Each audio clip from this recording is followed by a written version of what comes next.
वाडा तालुक्यातील मुसारणे गावाच्या हद्दीतील पष्टेपाडा येथे ग्रामपंचायतीमार्फत लाखो रुपये खर्चून उभारण्यात आलेली पाणी पुरवठा योजना गेल्या 2 वर्षांपासून बंद अवस्थेत पडून असल्याचा धक्कादायक प्रकार समोर आला आहे। विशेष म्हणजे योजना पूर्णत्वास जाऊनही केवळ विद्युत मीटर बसवण्यात आले नसल्यामुळे नागरिकांना आजही पाण्यासाठी वणवण भटकावे लागत आहे। ग्रामस्थांच्या माहितीनुसार नागरिकांना शुद्ध पाणी उपलब्ध व्हावे यासाठी ग्रामपंचायतीनं पाण्याची मोटार बसवली, उंच पाण्याची टाकी उभारली आणि घराघरात नळ जोडण्या देखील दिल्या।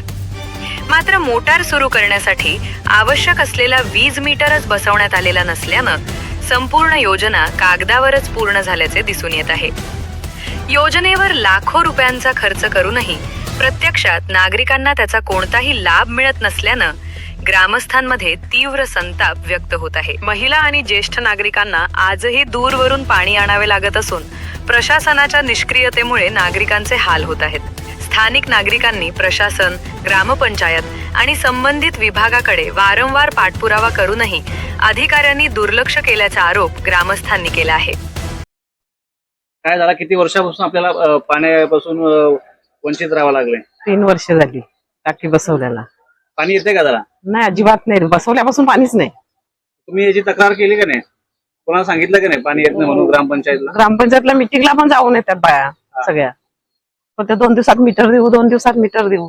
आता किती वर्ष झाले पाणी? त्याला 3 वर्ष झाली। नवीन योजना चालू केली होती काही? हा, पाणी आलंच नाही? नाही, सुरूच नाही केली। सुरूच नाही केली का? नल कनेक्शन दिलं का? कनेक्शन दिल्यात। मोटर पण आहे? मोटर नाही ना, आहे का? मोटर पण आहे, चालू का नाही ती?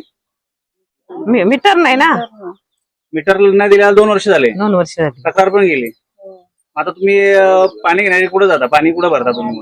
आम्हीच तिकडून तिकडून आणतो, कुठून पाणी विहिरीवरून, कोणाच्या बोरिंगला असेल चालू तिकडून आणतो।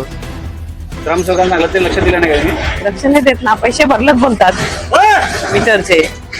पैसे भरलेले? हा, बोलतात पैसे भरले, त्याने दिला नाही मीटरच देत नाही। 2 दिवसात देऊ, 2 दिवसात देऊ। योजना पूर्ण झाली, निधी खर्च झाला, मग पाणी का मिळत नाही असा संतप्त सवाल ग्रामस्थांकडून उपस्थित केला जात आहे। दरम्यान या प्रकरणाची चौकशी झाल्यास संबंधित अधिकाऱ्यांवर विभागीय चौकशी, शिस्तभंग कारवाई, निलंबन किंवा कारणे दाखवा नोटीस अशी कारवाई होऊ शकते। पष्टेपाड्यातील नागरिकांनी तात्काळ विद्युत मीटर बसवून पाणी पुरवठा सुरू करावा आणि दोषींवर कठोर कारवाई करावी अशी जोरदार मागणी केली आहे। या प्रकारामुळे ग्रामपंचायतीच्या कारभारावर मोठे प्रश्नचिन्ह निर्माण झाले असून संबंधित विभागाने तातडीने हस्तक्षेप करण्याची गरज व्यक्त होत आहे।